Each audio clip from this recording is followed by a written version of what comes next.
النهارده هنعمل اكله سوبر توفير من ربع كيلو لحمه ونص كيلو رز.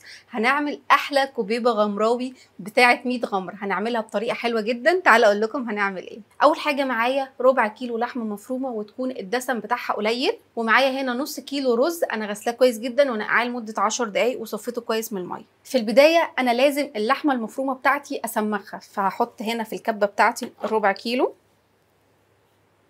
وهحط 3 فصوص ثوم، يعني حوالي معلقه صغيره فلفل اسود، نص معلقه كبيره ملح، معلقه صغيره من مرقه بودر، معلقه صغيره كزبره، معلقه صغيره كمون، معايا معلقه صغيره من السبع بهارات او من بهارات اللحمه، ومكون سري واساسي هو ربع معلقه صغيره بيكنج صودا. البيكنج صودا بتخلي لي اللحمه متسمغه وما تفكش معايا. دلوقتي هضربها كويس جدا لغايه لما تبقى ناعمه جدا ومتسمغه. بصوا معايا بعد ما اللحمه خلاص اتسمغت وبقيت ناعمه خالص، دلوقتي هحط لها بصلايه كبيره او بصلتين صغيرين، بس انا هقطعهم سنه زياده عشان ايه يتفرموا على طول. وبعد كده هفرم البصل مع اللحمه كويس جدا. وبعد ما فرمنا اللحمه ومعاها البصل، معايا هنا كوبايه ونص من الخضره المشكله، بقدونس وكزبره وشبت، يعني حوالي كوبايه ونص. وبعد كده هنضربها كويس جدا. بصوا بقى خلاص فرمناها فرم كويس جدا ناعم. هحطها في بوله. بصوا فرمنا اللحمه مع الخضره مع البصل مع التوابل، اتفرمت كويس جدا. دلوقتي بقى نركنها على جنب. وفي نفس الكبه هطحن طحنه صغيره جدا للرز بتاعي. وانا مش عايزه اطحن الرز ناعم، انا يا دوبك عايزه اكسره بس.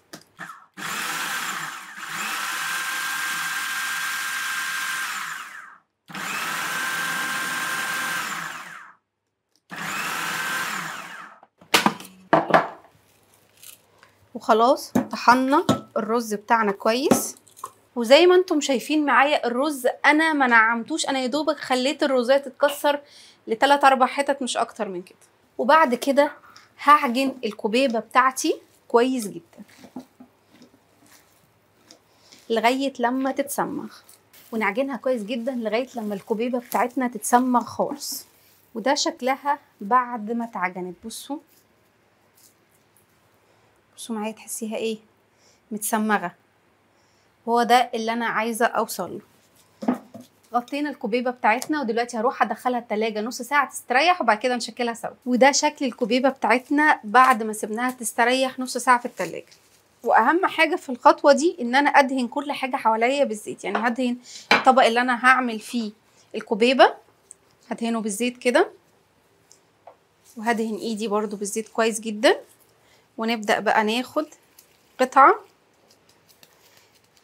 بصوا اهي، ونحاول نخليها مش تخينه قوي ومش صغيره قوي.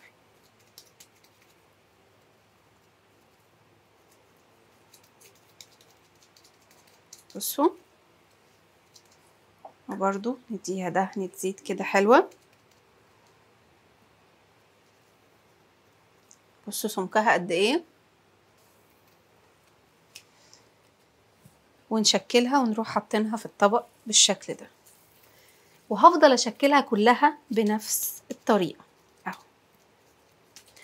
ويا سلام بقى لو انتوا بتحبوها مقلية، تقدروا تعملوها تخينة شوية وتحطوها في بيض وبقسماط وتقلوها، برضو هتبقى حلوة للولاد.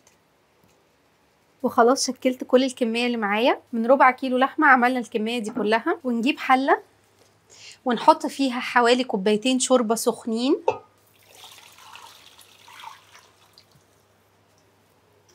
وهحط معلقة كبيرة صلصة، وهدوبها كويس جدا. وممكن نستخدم شوربة فراخ، شوربة لحمة، شوربة بط، اي شوربة عندكم تنفع. ولو ما عندكمش شوربة مفيش مشكلة، بنجيب 3 كوبايات مية ونحط عليها مكعب مرقة ولا مكعبين مرقة وتبقى معانا الشوربة جاهزة.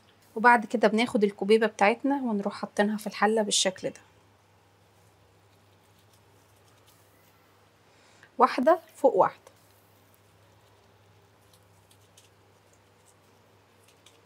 وهغطيهم وهحطهم على النار لمدة تلت ساعة، هيكونوا استووا وارجع لكم تاني.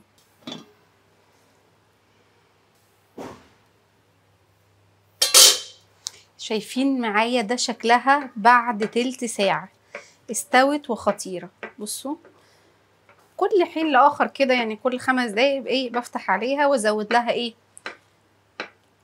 بصوا خطير. بصوا معايا متماسكة وخطيرة ومفكتش ومحصلهاش اي حاجة. بصوا نحطها في طبق التقديم بتاعنا بالشكل ده،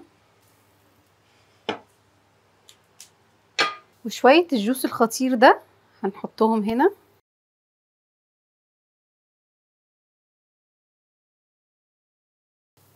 ونزينه بقى بشوية بقدونس من فوق.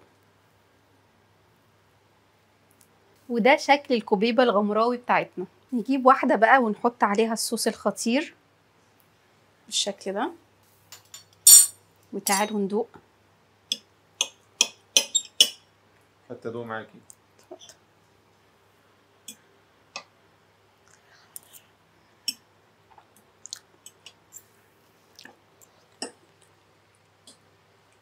بصوا شكلها حلو قوي. نجحت معايا من اول مره، انا اول مره اعملها صراحه. فكره حلوه بس طعمها حلو. طعمها لذيذ. عماد بياكل عادي. طعمها لذيذ، جربوها مش هتندموا. ولو عجبكم فيديو النهارده ما تنسوش تشتركوا معانا في القناه لو لسه ما اشتركتوش، وكمان ما تنسوش تفعلوا زر الجرس علشان يوصلكم اشعارات بكل فيديوهاتي، وكمان تابعوني على الفيسبوك والتيك توك باسم نرمين صبري. اشوفكم على الف خير، مع السلامه.